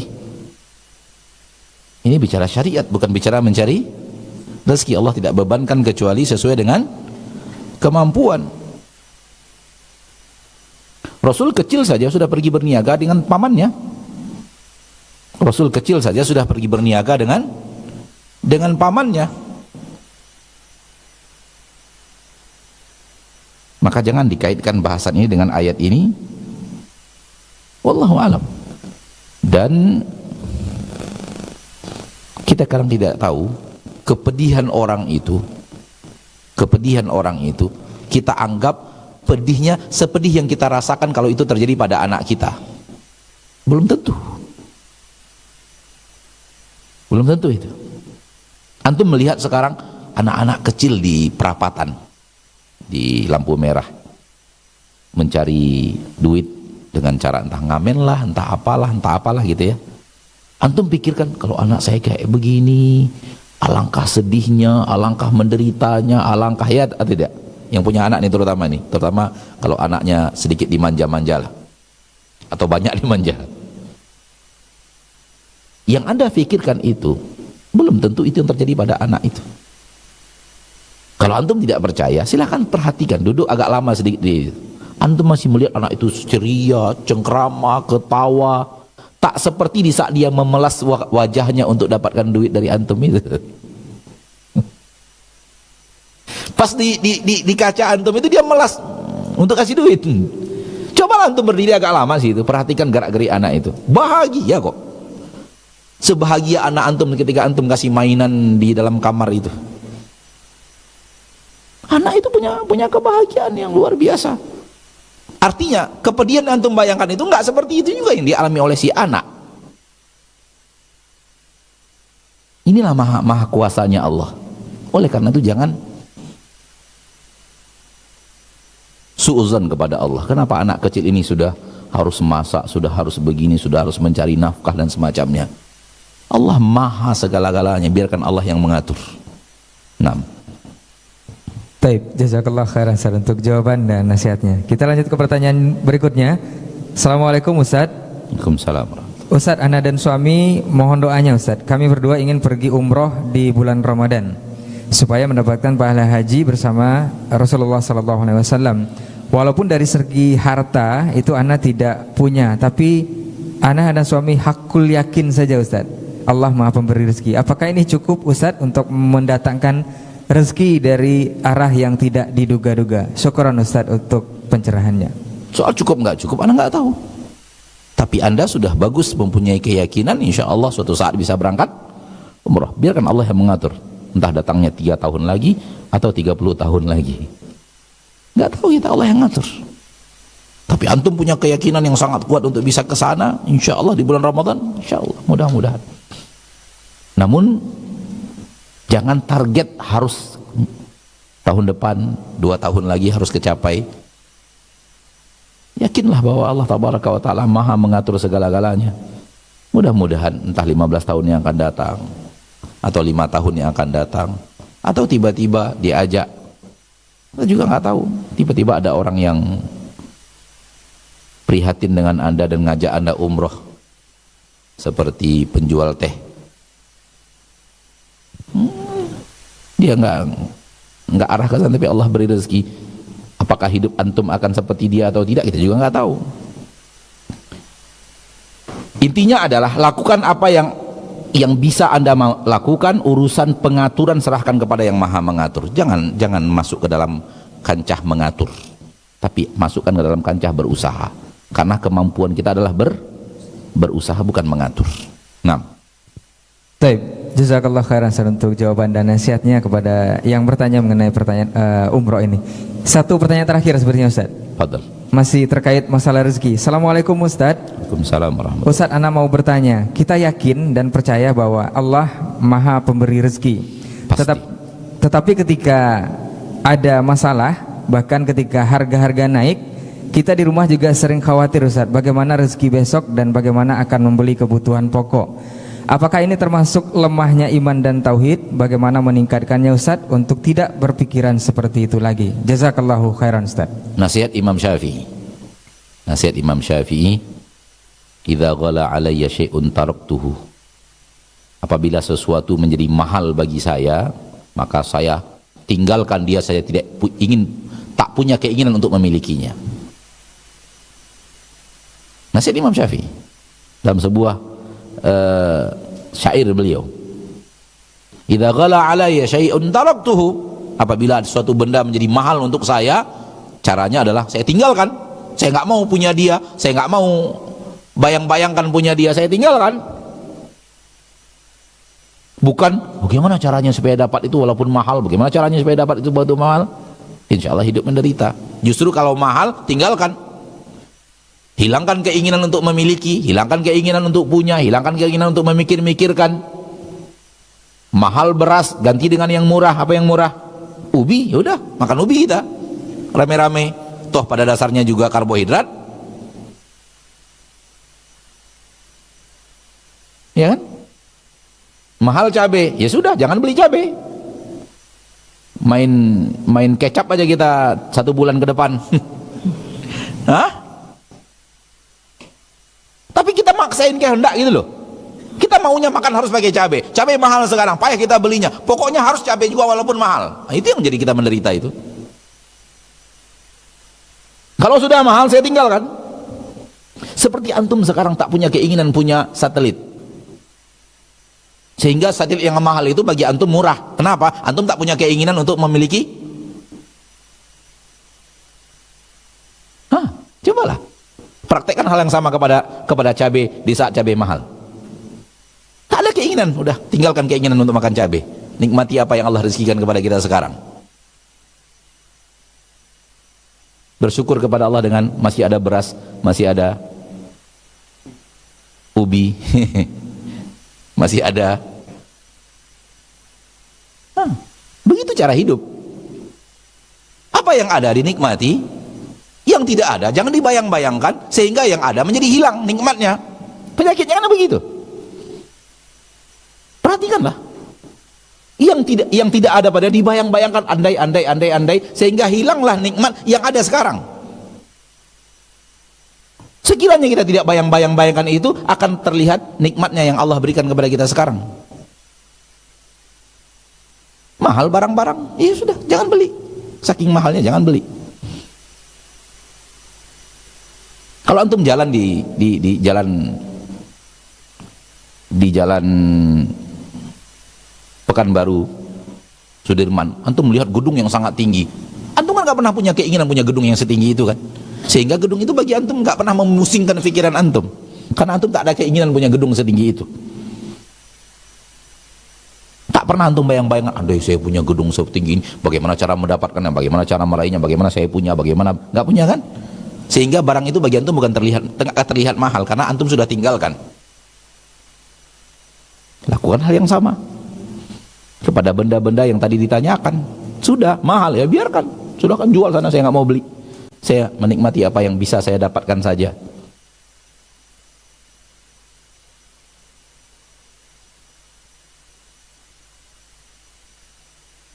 Begitu caranya. Begitu cara hidup yang diajarkan oleh Allah Subhanahu wa ta'ala, dan cara hidup yang benar yang diajarkan oleh para orang-orang yang bijak berhadapan dengan kehidupan yang benar cara hidupnya, yang kemudian mengajarkan kepada kita pituah hidup. Jangan bayangkan yang tidak ada, sehingga menjadi hilang nikmat yang ada. Nikmati nikmat yang ada, dan jangan membayangkan yang kita tak dapat. Banyak yang lebih mahal daripada bahan makanan pokok, namun antum tak ada keinginan untuk memilikinya, hingga akhirnya antum tak bayang-bayangkan, sehingga tak membuat pikiran antum gaduh, susah, rumit, ruwet memikir-mikirkannya. Ya udah, nikmati apa yang ada. Kalau suatu saat di markas Al-Hijrah ini nggak ada beras, mari kita makan ubi rame-rame. Tanam ubi di sini banyak ini. Makan ubi kita rame-rame, ya kan? Begitu cara hidup yang benar. Wallahu a'lam. Baik, ma'asyiral muslimin, itu pertanyaan terakhir wal muslimat. Semoga Allah memberikan kepada kita hidayah yang benar dan cara hidup yang benar. Ketahuilah bahwa rezeki itu ada, namun biarkan Allah yang mengatur. Kadang rezekinya itu lapang, kadang sempit. Yang sempit juga kadang dilapangkan, yang lapang juga disempitkan. Begitu terus kehidupan manusia, dan hiduplah dengan apa yang Allah rezekikan kepada kita sekarang. Jangan yang ada ini tidak disyukuri karena ingin mendapatkan yang tidak ada. Wallahu a'lam. Subhanakallahumma bihamdika asyhadu an la ilaha illa anta astaghfiruka wa atubu ilaik. Walhamdulillahi rabbil alamin. Baik, jazakallahu khairan untuk ilmu dan juga waktunya yang telah menyempatkan untuk melanjutkan materi kita di kesempatan pagi hari ini. Informasi untuk kaum muslimin, semoga Allah mudahkan dan kita sampaikan umur kita di bulan suci Ramadan yang akan menjelang nanti. Dan untuk pelaksanaan kegiatan Ramadan di Masjid Al-Hijrah itu kita membutuhkan dana sebesar 499 jutaan. Dan kita mengajak seluruh kaum muslimin, ikhwani wa akhwati fiddin, untuk bertawun alal birri wat taqwa dalam penyelenggaraan kegiatan Ramadan 1446 Hijriah di Masjid Al-Hijrah. Ini bisa disalurkan melalui infak ke rekening BSI di 7557 5550 77 atas nama Yayasan Asil Masjid Al-Hijrah, dengan antum mencantumkan keterangan infak Ramadan. Seberapapun yang antum infak dan donasikan, mudah-mudahan dibalasi oleh Allah Subhanahu wa taala, dan kita bisa melaksanakan kegiatan Ramadan dengan sempurna. Dan kita bermohon juga kepada Allah Subhanahu wa taala untuk memaksimalkan Ramadan di kesempatan tahun ini. Baik, kita cukupkan untuk hari ini dan insya Allah di pekan-pekan berikutnya kita dimudahkan lagi untuk bisa melanjutkan kajian bersama guru kita. Afwan untuk semua salah kata dan gila bicara. Aku qauli hadza wa astaghfirullah li wa lakum. Wassalamualaikum warahmatullahi wabarakatuh.